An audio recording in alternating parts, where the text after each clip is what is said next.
When you think of Chadwick Boseman, you probably picture Black Panther, the king, the hero, the man who shouted, "Wakanda Forever," and made the world believe in something bigger than just a superhero movie.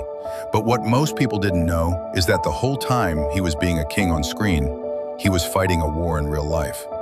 Chadwick Boseman was dying while he was saving the world in our eyes, and no one knew. From 2016 to 2020, Chadwick gave us some of the most powerful performances in modern cinema. Black Panther, Avengers: Infinity War, Endgame, Da 5 Bloods, Marshall, Ma Rainey's Black Bottom, and the entire time his body was breaking down.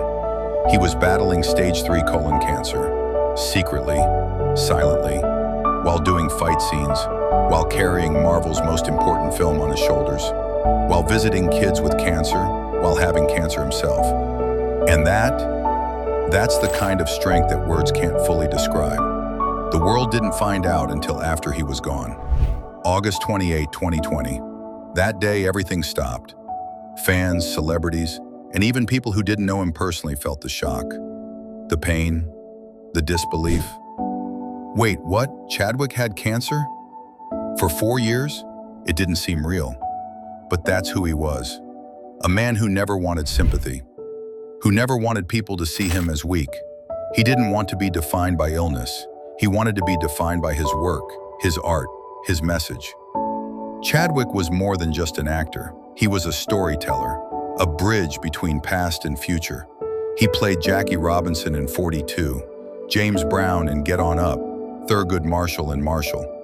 He told Black stories with dignity and power, always honoring the people who came before him.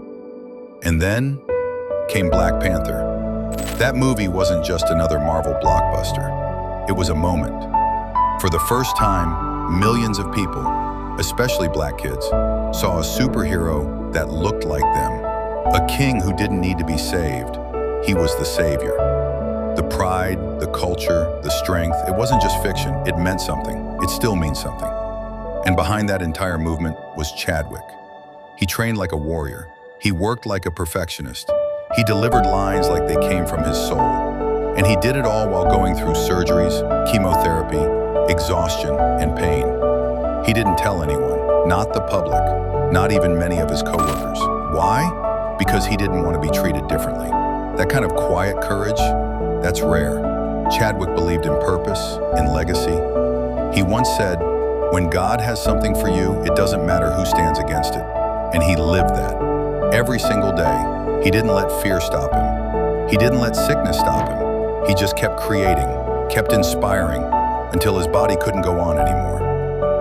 And even then, he left us with one last gift, Ma Rainey's Black Bottom.